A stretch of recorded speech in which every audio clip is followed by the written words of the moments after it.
우리 지금 산상수훈을 보고 있습니다. 그렇죠? 5장부터 6장, 7장까지 산상수훈인데, 산상수훈은 한마디로 말하면 기독교의 가치관이다, 이렇게 말을 해도 좋습니다.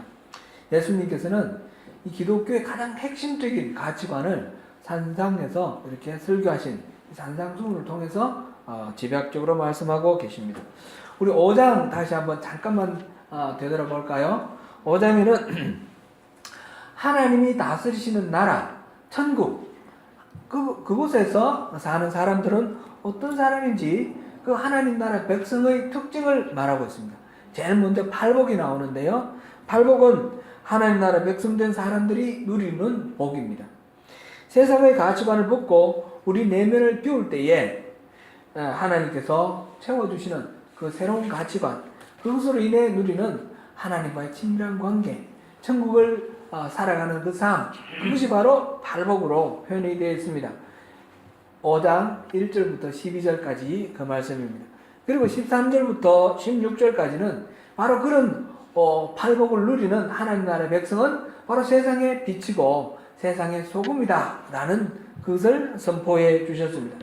그렇게 세상의 빛과 소금으로 살아가는 사람들은 그 다음에 17절부터 48절까지 구약시대에 주신 하나님의 율법, 그 율법을 어떻게 실천하며 살아갈 것인가, 그것을 말씀해 주셨는데, 그 율법은 단순히 문자, 조문이 아니라 그 율법을 주신 하나님의 원래 의도, 그 마음, 그것을 회복하는 것이 율법의 참된 의미입니다. 그래서 율법을 예수님께서 새롭게 재해석하는 것처럼 그렇게 우리가 보이는데, 율법의 참된 의미를 밝혀주셨습니다. 이게 이제 5장까지 내용이고요. 이제 6장에 들어가서, 그렇다면 하나님 나라 백성들은 실제로 어떤 삶을 살아가야 할 것인가, 그것이 6장과 7장에 나옵니다. 6장과 7장에 그렇게 나오는데, 먼저 6장 앞부분에는 그렇게 하나님 백성답게 살기 위해서 제일 먼저 필요한 것이 경건한 생활입니다. 경건한 생활을 세 가지, 1절부터 18절까지 구제, 그 다음에 기도, 금식, 이 세 가지가 하나님과 친밀한 관계를 세우기 위한 경건 생활의 기본입니다. 그래서 이 세 가지를 어떻게 할 것인지 그 내용을 다루고 있습니다. 우리는 지난 1월 6일 예배 때까지 이 금식에 관한 내용을 우리가 살펴봤습니다. 이제 그 다음 부, 그 다음에 6장 19절부터 34절까지는 이제 하나님 나라 백성은 이 땅의 물질을 어떻게 누리고 어떻게 대하며 살아야 할 것인지 재물에 대한 태도를 밝히고 있습니다. 재물에 대한 태도 중에도 두 가지로 나누었는데 19절부터 24절 오늘 다루는 부분은 재물을 쌓는 것, 축제에 관한 이야기고요. 그 다음에 25절부터 34절까지 6장 마지막까지는 하나님을 신뢰함으로 이 물질적인 부분 때문에 염려하지 말라 하는 그런 말씀입니다. 그리고 이제 7장으로 넘어갈 것입니다. 오늘 본문은 바로 이 19절부터 24절까지 재물을 모으는 문제, 이 모으는 문제에 대해서 우리가 어떻게 이해를 하고 어떻게 우리가 살아갈 것인가 하는 그런 내용입니다. 우리 함께 본문을 자세히 살펴보면서 그 은혜를 나누도록 하겠습니다. 예수님께서는 보니까 19절, 20절에서 너희를 위하여 보물을 땅에 쌓아두지 말라. 너희를 위하여 보물을 하늘에 쌓아두라. 그렇게 말씀하셨어요. 이 말씀은 기본적으로 이 보물, 재물을 모으는 문제에 관한 이야기입니다. 한마디로 말하자면 이 땅에 축제하려고 하지 말라, 그런 말씀입니다. 이 말씀을 들을 때에 우리 마음에 어떤 마음이 듭니까? 뭐 큰 차이가 없지 않을까 싶은데 목사님, 우리는 재물을 모으는 것은 고사하고 우리 매일매일 살아가는 것이 우리 힘이 없습니다. 뭐 그렇게 많이 축제를 해가지고 뭐 이렇게 그럴 여유가 없습니다. 이렇게 생각하실지도 모르겠습니다. 보니까 이민사회가 참 어렵기도 어렵습니다. 벌기가 어렵고 또 이 물가는 높고 그래서 쓰임새는 또 많고 그런 상황입니다. 그런 가운데서도 우리 이제 이사간 다운자매 니시 형제 이 부부는 그 시골이지만 그동안에 모아둔 그 저축해둔 것과 그리고 좀 융자도 좀 받고 해서 집을 샀다 그러니까 참 기쁜 마음이 들었습니다. 열심히 일하고 저축해서 안정된 주거를 위해 집을 사는 모습 어떻게 보였습니까? 아름다워 보였습니다. 예수님은 그러면 그렇게 저축하는 것을 싫어하셔서 그 이 땅의 재물을 이 땅의 이 보물을 사지 말라 그렇게 말씀하셨을까요? 우리는 저축하면 안 될까요? 그리스도인은 저축하거나 아니면 뭐 비즈니스를 해서 이렇게 물질을 이렇게 늘려가는 것 그것은 하지 말라 그런 말씀일까요? 이 보물을 땅에 쌓아두지 말라 그랬어요. 이건 무슨 뜻일까요?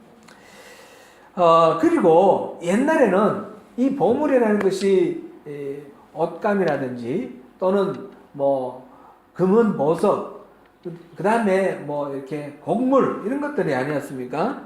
그런 재물을 많이 모으면 어디 이제 뭐 곳간을 만들어서 쌓아 놓든지 그런 식으로 해서 관리를 했습니다.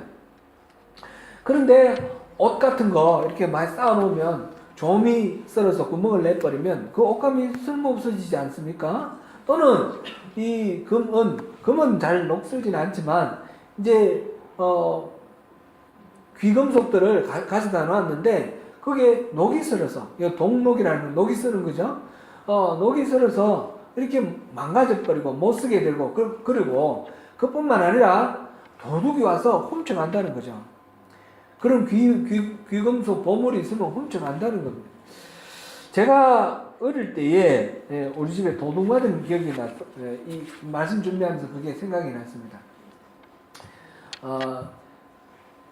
제가 초등학교 한 2학년 뭐 이 정도 됐을 때인 것 같아요. 정확하지는 않은데 이제 큰 누님이 그때 시집가기 전인데 자다가 새벽에 일어나서 용변 보려고 나와 보니까 우리 그 툇마루에 가을에 타작하고 벼가마를 이렇게 쌓아놨거든요. 쌓아놨는데 그게 없어진 거예요. 그래가지고 새벽에 모두들 일어나가지고 그 도둑을 도둑 맞았다는 걸 알고 이제 도둑을 찾는데 다행히 그날 서리가 무지장 많이 왔어요. 서리가 와가지고 길에 이 리어카를 끌고 도둑이 이 곡식을 훔쳐갔는데 길이 쫙 나가 있는 거예요. 그래 그 길을 따라 참 멀리 막 들판을 막 헤매고 막 한참 둘러 바로 옆에 있는 동네에 이렇게 어느 집으로 들어갔어요. 그래서 잡았습니다. 뭔가 옷감이라든지 귀금속이라든지 또 이런 곡물이라든지 현물을 보관해야 될 그때 도둑들이 그것을 가져가면 그거 참 찾기가 어렵지 않습니까? 우리가 그걸 찾은 것은 참 기적 같은 거지. 서리가 내렸기 때문에 찾았지 서리가 그렇게 안 내렸으면 찾을 수가 없는 일입니다.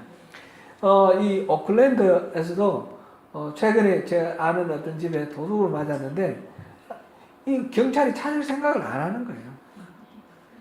범인을 잡았대요. 범인을 잡았는데 훔쳐간 거 돌려줄 생각을 안 하는 거예요. 이 현물을 훔쳐가고 잃어버리면 참 속이 쓰리고 찾기도 쉽지 않고 여러 가지 복잡합니다.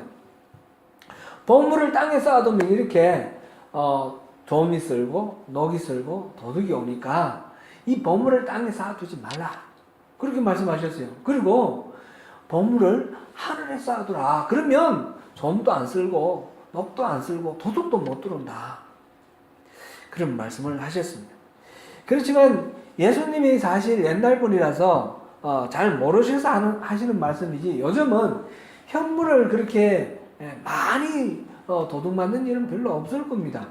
웬만한 거는 다 은행에 예금으로 이 숫자로 이렇게 남아 있으니까 훔쳐가기도 참 쉽지 않고요.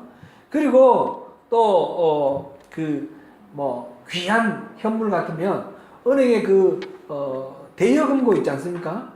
그런데 아주 부자들은 보석, 귀금속 이런 것들을 대여금고에 넣어 놓더라고요.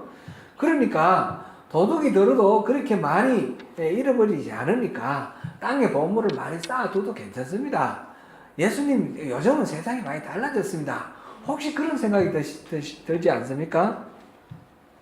예수님이 보물을 땅에 쌓아두지 말고 하늘에 쌓아두라 하시는 이 말씀이 이런 식으로 현물을 잃어버릴 수 있으니까 그것을 하늘에다 현물을 쌓아두라 그런 뜻일까요? 제가 이 부분을 참고하기 위해서 목사님들 설교를 많이 이렇게 찾아봤습니다. 찾아봤는데 많은 설교에서 이 하늘에 보물을 하늘에 쌓아두라 이 말을 헌금을 많이 하라 이렇게 설교를 하셨어요. 그런 뜻일까요? 예수님의 말씀이 헌금 많이 하라고 그러셨을까요? 그거는 정말 잘못된 이해라고 생각합니다. 또 많은 경우에는 이 땅에서 이 재물을 팔아가지고 가난한 사람들에게 나눠주고 선행을 많이 하라. 그러면 그 선행을 하고 팔아서 나눠준 그 물질, 그 풍요를 하나님이 다 하늘나라에서 갚아주신다. 이렇게 또 설교하시는 경우도 많이 있었습니다. 분명히 이 자기 욕망을 위해서 이 재물을 써버리지 아니하고 가난한 이웃을 위해서 이 재물을 쓰는 것은 참으로 귀한 것입니다. 누가복음 12장 33절을 우리 한번 보시겠습니다. 같이 봉독합니다. 시작. 너희 소유를 팔아 구제하여 낡아지지 아니하는 배낭을 만들라. 곧 하늘에 둔 바 다함이 없는 보물이니 거기는 도둑도 가까이 하는 일이 없고 좀도 먹는 일이 없느니라. 아멘. 오늘 마태복음 6장에 나오는 이 말씀의 변경 구절인데 누가복음 12장에서 지금 이것을 이렇게 해석을 했습니다. 너희 소유를 팔아 구제하여 낡아지지 아니하는 배낭을 만들어 튼튼한 배낭을 만들어라. 하늘에 둔 바 다함이 없는 보물이 될 것이다. 거기에는 좀도 없고 도둑도 없다. 그렇게 말씀하셔요. 소유를 팔아 구제하는 것, 이것을 하늘에 보물을 두는 것이라 그랬는데 헌금을 하라고 하는 그 말씀이나 이제 물질을 자기 가진 재산을 팔아가지고 구제해서 그 구제를 통해서 천국에서 아주 풍성하게 누릴 수 있는 그런 것을 미리 축적하라, 저축하라 이렇게 생각하는 것은 조금 우리가 재고해볼 여지가 있는 그런 부분입니다. 여러분 혹시 이런 예화의 말씀을 들어본 적이 있으신지 모르겠습니다. 제가 한번 말씀드리겠습니다. 저도 이런 얘기를 많이 들었기 때문에 어떤 사람이 죽어서 천국을 갔더랍니다. 천국을 갔더니 이제 안내자가 쭉 이제 안내를 하고 가는데 따라가면서 보니까 천국의 집들이 너무너무 멋있는 거예요. 바닥이 다이아몬드고 기둥이 루비고 지붕이 사파이어고 이런 온갖 귀금속으로 집을 지어놓고 보니까 정원에는 아름다운 꽃들이 막 만발해가 있고 그 벌과 나비가 막 날아와서 춤추는 그런 아름답고 평화롭고 아주 좋은 그런 집들. 그런 집들을 지나가는데 이 집이 내 집인가 했더니 그 집을 또 지나가는 거예요. 아닙니다. 따라오세요. 그래서 또 갔더니 또 아주 멋지고 예쁜 집이 있는데 또 지나가요. 또 예쁘고 멋있는 집이 있는데 또 지나가요. 그러고 따라갔더니 어느 구석에 아주 낡아 빠진 그 초가집이 하나 있는데 막 다음 허물어져 가는 초가집이 있는데 당신은 여기가 당신의 집입니다. 그러더라는 거예요. 이 천국이 왜 이러냐고. 왜 다른 사람들은 저리 집이 멋있고 좋고 귀금속으로 막 이렇게 칠하되어 있고 꽃도 나비도 막 이렇게 아름다운 그런 정원이 있는데 왜 우리 집은 이렇게 보니까 이 지붕이 이 초가 지붕이 막 썩어가지고 비가 쏟아질 것 같고 이 담벼락도 다 넘어질 것 같고 마을바닥도 보니까 구멍이 숭숭 났고 다 썩었어요. 왜 나는 이런 집을 주냐 그랬더니 죄송합니다. 그렇지만 당신이 이 땅에서 살면서 보내준 그 재료로 가지고는 이런 집밖에 못 지었습니다. 그러더래요. 그래 이 땅에서 우리가 잘 살면서 좋은 재료를 많이 보내드려야지 그래야지 거기서 좋은 집을 짓는다는 거예요. 이게 이제 헌금하는 거하고 이 선행하는 거하고 이 두 가지를 아우르는 그런 설명입니다. 이 땅에서 헌금도 많이 하고 선행도 많이 해야지 우리가 천국 가서 그런 풍성함을 누릴 수 있다라는 그런 이야기입니다. 여러분은 어떻게 생각하십니까? 우리가 이 땅에서 쌓은 공덕 때문에 천국에서 그 보상을 받는 것일까요? 그렇게 이해를 해야 될까요? 구원받는 것은 똑같지만 그 공덕에 따라서 그 상급은 다르다. 이렇게 이해를 하는 거예요. 그런데 그 상급이 이렇게 이 땅에서 우리가 봤던 그 좋은 집으로 형상화되어 있는 대표되어 있는 이 땅에서 존귀함 받고 편안하게 누리고 또 마음껏 권세를 부리면서 살아갈 수 있던 거, 이 땅에서 못하고 이 땅은 잠깐 있다가 지나가는 거니까 헌금 많이 하고 선행 많이 하면 하늘나라 영원한 하늘나라에서 그 풍요로움을 누릴 수 있다. 이렇게 이해를 하는 것인데 이것이 바른 이해가 될 수 있을까요? 분명한 것은 이것은 잘못된 이해입니다. 이거는 우리의 행위로 천국 간다. 우리의 행위로 하늘나라에서 상급을 받는다. 이것은 잘못된 이해입니다.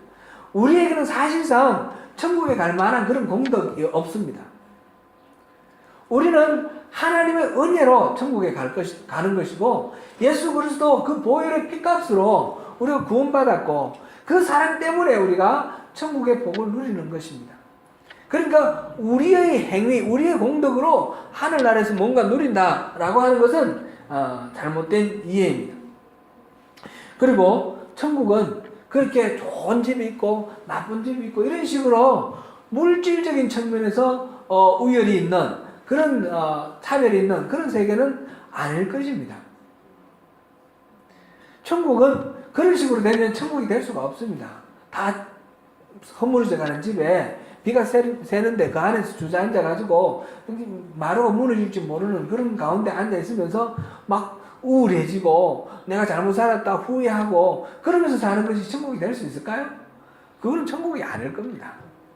그러면 우리는 이런 식으로 공덕주의로 천국을 이해하는 것은 바른 이해가 아니다라는 것을 우리가 생각해야 되겠습니다.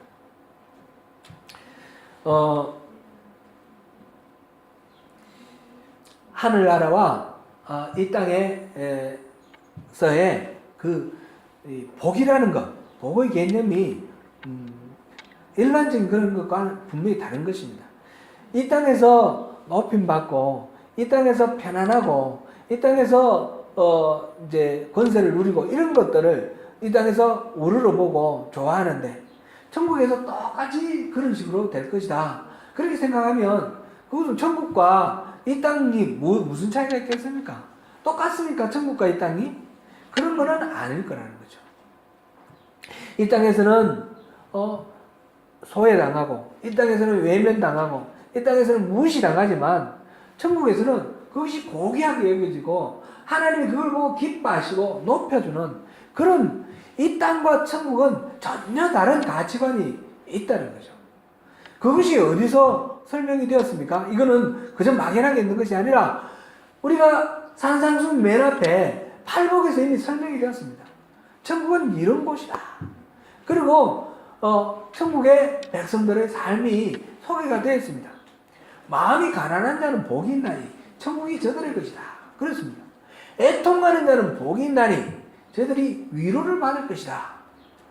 이 땅에서 애통하는 사람은 불쌍하고 참 안타까운 그런 존재이지만 하나님께서는 그 애통함, 자기 죄를 바라보고 이웃의 죄를 바라보며 애통하는 그 사람의 그 마음을 기쁘게 여기셔서 그를 동행하시면서 위로해 주시는, 하나님 함께 해주시면 위로해 주시는 그런 복이 있다는 것입니다. 그게 팔복 아닙니까? 온유한 자는 복이 있다 그랬습니다. 땅을 기업으로 주겠다 하셨습니다. 온유한 자, 자기 안에 능력이 있지만은 그것을 그대로 발산시키지 아니하고 용납하고 포용하고 감싸주는 그런 사람에게 이 땅을 다스리라고 하나님께서 기업으로 주시겠다는 것입니다. 그 사람이 사는 것이 바로 천국이 될 수 있도록 그 사람에게 맡겨주겠다는 것입니다. 우리에게 그런 영혼들을 붙여주고 그런 영혼들을 우리가 섬길 수 있도록 우리에게 그 하늘나라의 천국의 역할을 우리에게 허락해 주시겠다는 것입니다. 이게 팔복이라는 것입니다. 이게 팔복, 이게 복입니다. 의에 줄이고 목마른 자는 복이 있나니 뭐라고 그랬습니까? 그 다음에 저들이 배부를 것이다. 만족하는 겁니다. 영적으로 만족하는 것입니다. 의에 줄이고 목마른 자가 참으로 참된 만족, 진정한 만족을 누리는 것입니다. 팔복을 우리가 다 한번 생각해 보십시오. 팔복은 이 땅에서는 복이라고 생각할 수 없는 것들입니다. 그런데 하늘나라에서는 그게 너무너무 귀한 것입니다.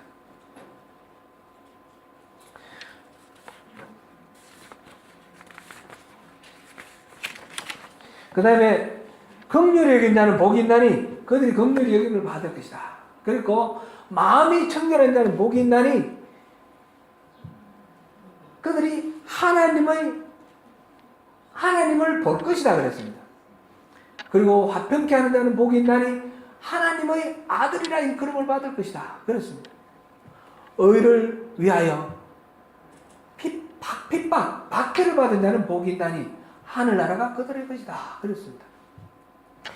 이 땅에서 이 땅의 기준으로 봤을 때는 참 안 됐고 손해보고 못나 보이고 그러는데 하나님께서는 그것을 귀히 여기시고 높이시고 그래서 가까이 하시면서 그 기업을 주시고 함께 하시고 위로해 주시고 격려해 주시고 동행하시면서 이 모든 땅을 천국으로 만들어가는 그 하나님의 그 일에 거룩한 하나님의 사역에 동반자로 만들어 주시고 동력자로 삼아 주시는 이것이 얼마나 큰 복이냐 그 맨 처음 팔복에서 말씀해 주셨습니다.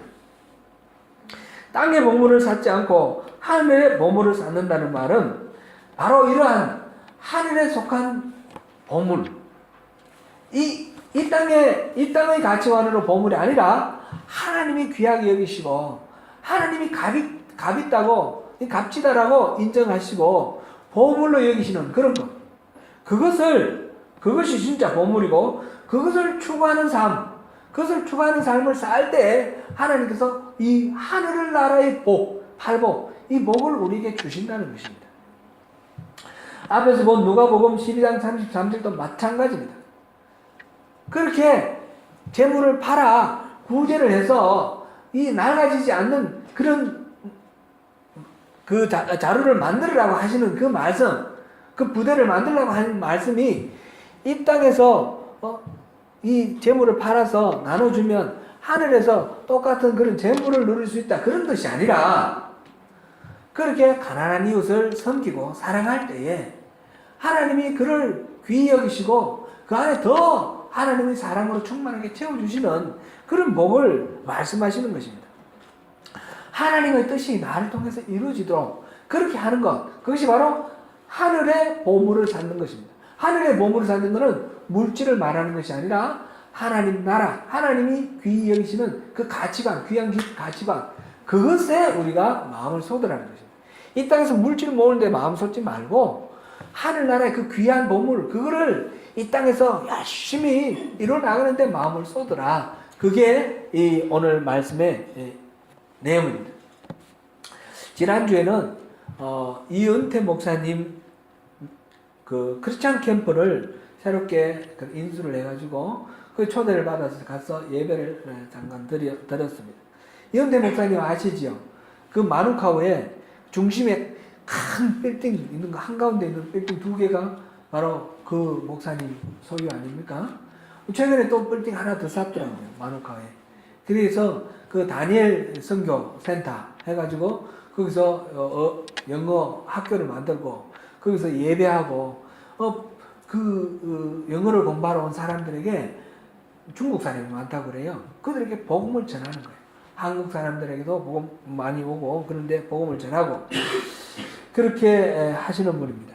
이제 이 오는 학생들을 또 수용하기 위해서 기숙사로 또 주택도 보니까 14채인가 15채인가 그렇게 갖고 있더라고요. 참 그분은 참 설명하기 어렵고 유래가 드문 그런 어마어마한 물질의 은혜를 하나님으로부터 받은 사람입니다. 사실은 제가 이분이 그걸 간증을 하고 다니시는데 좀 많이 불편했어요. 우리가 크라이처치 있을 때 그분이 오셔서 또 간증 집회를 하고 그랬거든요. 근데 제가 이제 들은 소문으로는 그분의 간증을 듣고 교회에서 혼란이 일어난 데가 여러 군데 있는 거예요.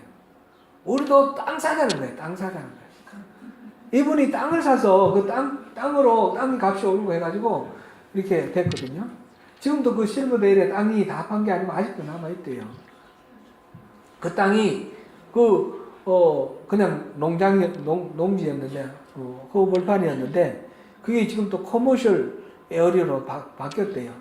이제, 말하면 전형적으로 땅으로 인해서 이렇게 부를 이룬 그런 분이에요.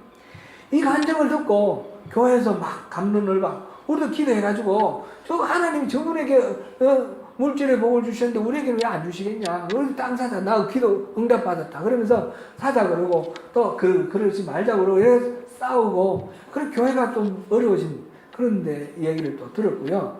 제가 아는 어떤 집사님도 그 간증을 듣고 난 뒤에 막 기도를 하니까 저 공항 옆에 어디 땅 사라 그래가지고 땅을 샀어요.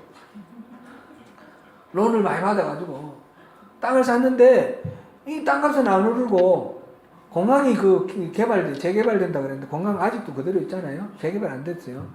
그런데 빚은 많이 졌으니까 부지를 할 수가 없는 거예요. 그래서 결국 다 망했어요. 그 집사님이.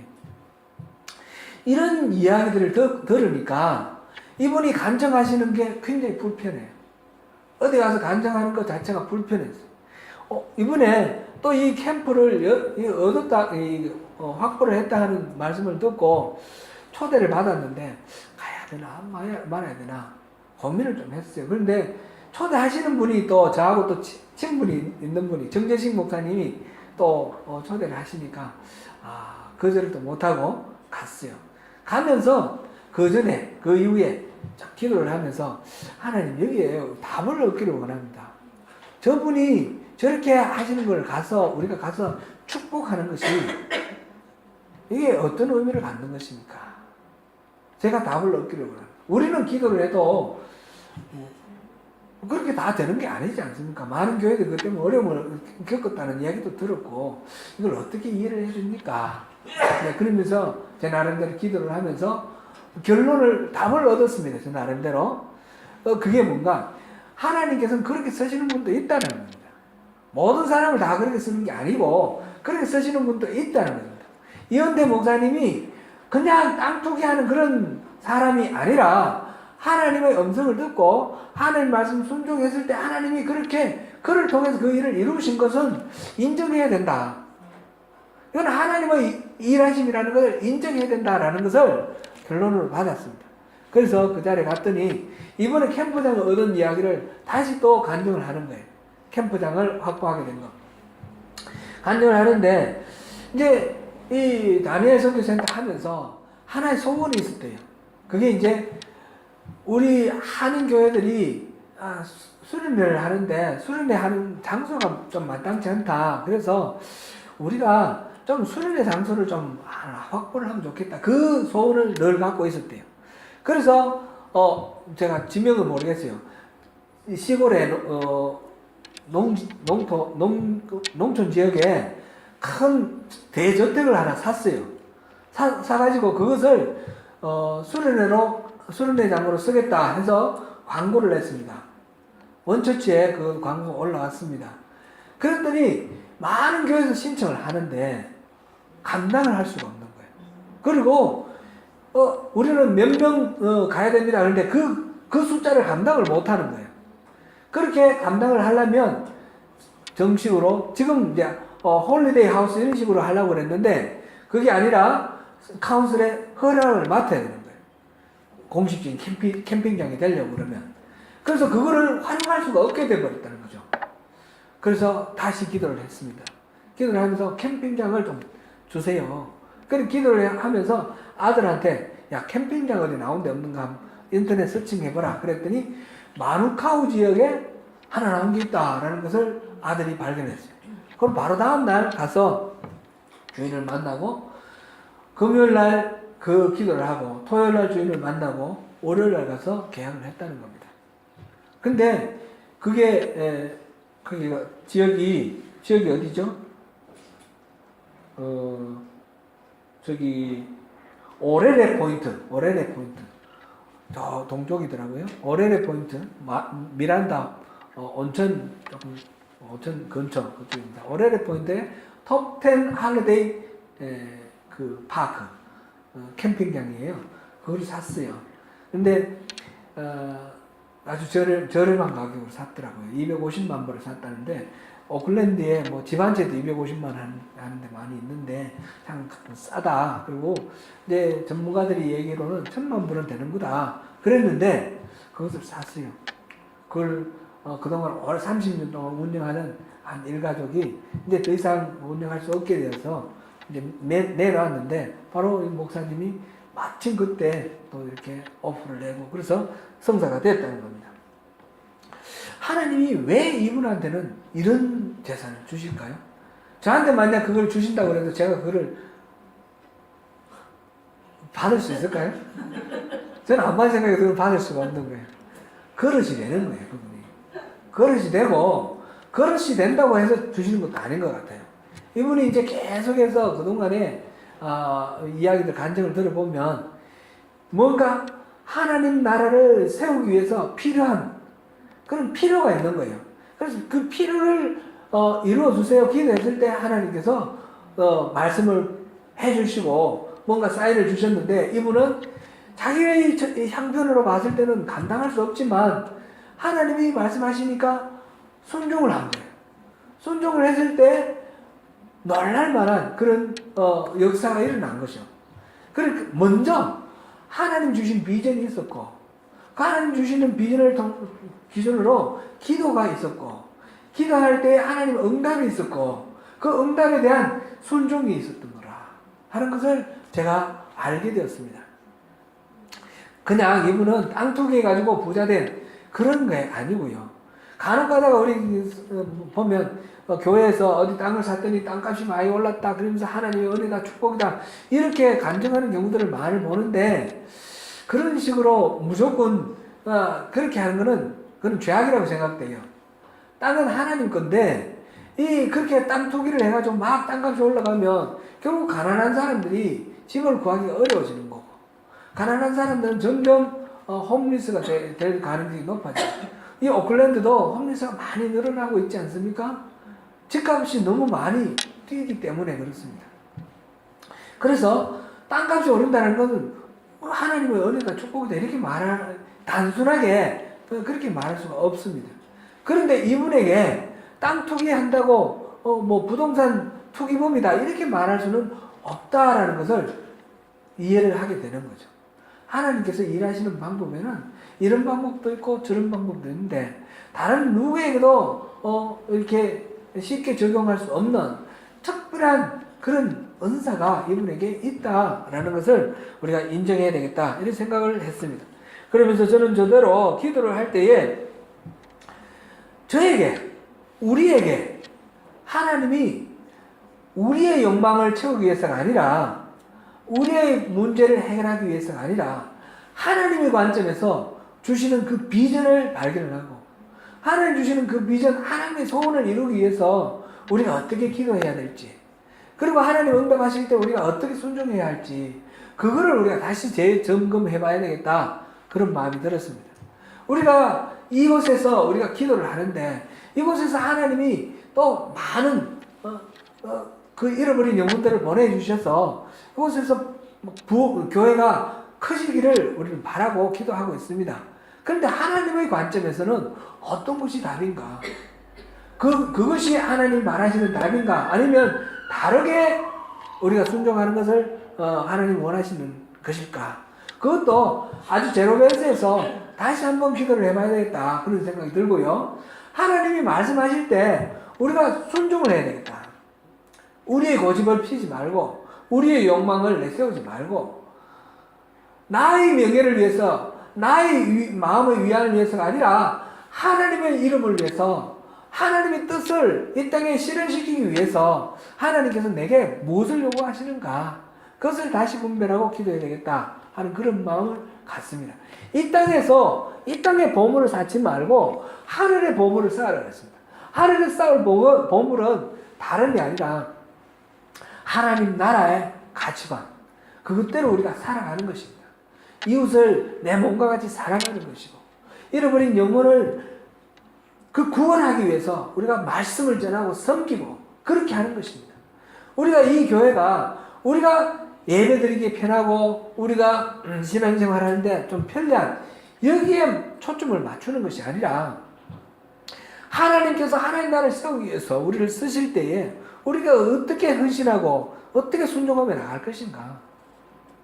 비록 그것이 우리에게는 고달프고 힘든 그런 일이 될지라도 그것을 기뻐하시는 하나님으로 인하여 우리가 기뻐하고 그것으로 인하여 우리가 만족할 때, 그럴 때 우리가 정말 천국의 백성으로서 하늘나라의 복, 팔복을 누리는 그 주인공이 되지 않습니까? 바로 그것을 우리가 이루어 나가야 되겠습니다. 사랑하는 성도 여러분, 우리가 함께 마음을 그렇게 모으십시다. 지금 예수님께서는 그 다음에 이어서 눈은 등불이다, 그렇게 말씀을 하셨습니다. 눈이 선하면 온몸이 밝을 것이고 눈이 나쁘면 온몸이 어두울 것이라고 하셨습니다. 눈은 마음의 창이라 이렇게도 말합니다. 창의 유리에 색깔이 있으면 그 빛은 색깔대로 이렇게 비치게 됩니다. 그 창에 더러운 때가 끼면 빛이 차단돼서 어둡습니다. 우리가 보는 것도 우리 눈에 달려 있습니다. 우리의 눈을 어둡게 하는 것, 우리의 욕망, 편견, 거짓된 마음, 시기, 질투, 이런 것들은 우리가 하나님이 우리에게 보여주시는 것들을 정확히 볼 수 없도록 만드는 우리 눈을 가리는 요소들입니다. 이것을부터 내려놓고 하나님의 그 뜻을 선명하게 분별할 수 있는 영적 분별력을 구해야 되겠습니다. 그것이 우리의 눈이 우리의 등불이다, 이렇게 말씀하시는 하나님의, 예수님의 그 말씀의 의미입니다. 예수님은 이어서 한 사람이 두 주인을 섬길 수 없다라고 말씀하셨습니다. 요즘 세상에는 파트타임으로 여기도 일하고 저기도 일할 수 있지만 지금 예수님이 말씀하시는 이 주인과 종의 관계는 노예를 말합니다. 노예는 한 주인을 섬기면 다른 주인을 섬길 수가 없습니다. 주님과 우리와의 관계가 바로 그렇습니다. 우리가 하나님을 섬기면 다른 주인을 섬길 수가 없습니다. 만약 우리가 다른 주인을 섬기면 하나님을 섬기지 않는 것입니다. 구약 성경에 이스라엘이 멸망한 그 일에서도 우리가 여러 번 이야기를 듣지 않습니까? 그들은 분명히 성전에서 여호와 하나님을 섬기는 제사를 드렸습니다. 그러나 하나님은 그들을 우상 숭배한다 했습니다. 왜 그랬습니까? 여호와도 섬기고 바알도 섬기고 여호와도 섬기고 아세라도 섬겼기 때문입니다. 이렇게 겸하여 두 신을 섬기는 것은 여호와를 섬기지 않는 것입니다. 재물이, 우리 자본주의 사회에 살아가면서 재물이 너무너무 소중하고 필요합니다. 그러나 이 재물을 우리가 주인으로 섬겨버리면 하나님을 섬길 수가 없습니다. 재물은 어디까지나 하나님의 것입니다. 하나님께서 하나님을 섬기기 위해서 이 재물을 우리에게 주실 수도 있고 필요하지 않으면 안 주실 수도 있는 것입니다. 이현대 목사님은 하나님을 섬기는데 그 재물이 필요하니까 그렇게 많이 주셨고, 우리에게는 재물보다 우리 마음을 원하시니까 우리가 마음을 드리면 되는 것, 그렇게 우리가 이해를 해야 되겠습니다. 우리에게 만약 하나님께서 우리가 하는 일에 재물이 필요하다 하시면 재물을 주실 것입니다. 우리가 원하는 것이 아니라 하나님이 원하시는 것, 하나님이 원하시는 것으로 우리가 하나님을 섬길 때에 하나님께서는 그 섬김에 필요한 여러 가지 수단, 도구들을 우리에게 주실 것입니다. 크리스찬은 하나님을 주인으로 섬기는 사람입니다. 그러므로 절대 물질을 주인으로 섬길 수 없습니다. 물질은 수단이고 도구일 뿐입니다. 모든 물질의 주인은 하나님이십니다. 더욱이나 우리 자신도 주인이 내가 아니라 주인이 하나님이십니다. 누가복음 12장 16절부터 21절까지 한번 보시겠습니다. 같이 읽겠습니다. 시작. 또 비유로 그들에게 말하여 이르시되 한 부자가 그 밭에 소출이 풍성하매 심중에 생각하여 이르되 내가 곡식 쌓아둘 곳이 없으니 어찌할까 하고 또 이르되 내가 이렇게 하리라 내 곡간을 헐고 더 크게 짓고 내 모든 곡식과 물건을 거기 쌓아두리라. 또 내가 내 영혼에게 이르되 영혼아 열에 쓸 물건을 많이 쌓아두었으니 평안히 쉬고 먹고 마시고 즐거워하자 하리라 하되 하나님은 이르시되 어리석은 자여 오늘 밤에 내 영혼을 도로 찾으리니 그러면 내 준비한 것이 누구의 것이 되겠느냐 하셨으니 자기를 위하여 재물을 쌓아두고 하나님께 대하여 부요하지 못한 자가 이와 같으니 아멘. 이 농부는 잘못된 방법으로 부를 모은 것이 아닙니다. 농사를 지어서 열심히 땀 흘리고 성실하게 농사를 지어서 그 곡물을 수확하고 재산을 모았습니다.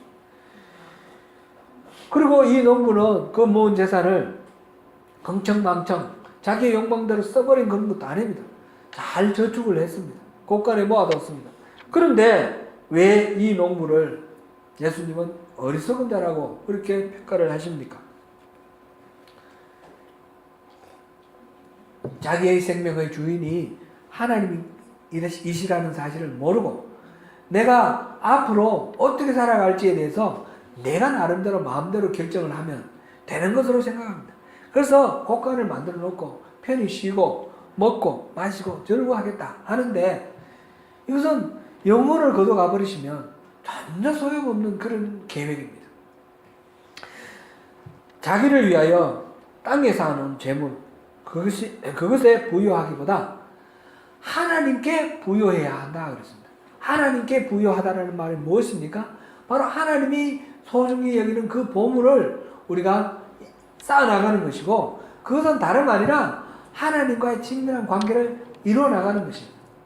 하나님과 깊은 교제 가운데 하나님의 뜻을 알고 하나님을 사랑하면서 하나님 그 뜻을 이루기 위해서 우리 자신을 내어드리는 그런 삶을 살 때에 하나님께서 우리와 동행하시면서 우리에게 하나님 살아계심을 경험하게 하시고 그러면서 우리의 삶이 얼마나 역동적이고 힘있고 능력있게 이루어지는지 우리가 그것을 보면서 우리가 하늘나라를 천국을 소유하게 되는 것입니다. 사랑하는 성도 여러분, 재물에 대한 바른 태도를 가짐으로써 이것은 재산 자체를 거부하는 것이 아닙니다. 재산에 마음을 뺏기지 말고 재물을 쌓는데 마음을 뺏기지 말고 하나님이 고귀하게 여기시는 그것에 마음을 쏟으라는 거죠. 그렇게 함으로써 하나님을 주인으로 섬기는 삶을 바르게 함으로써 하나님이 주시는 하나님 나라의 복 그것을 다 누리시는 저와 여러분 되시기를 축원합니다. 기도하겠습니다.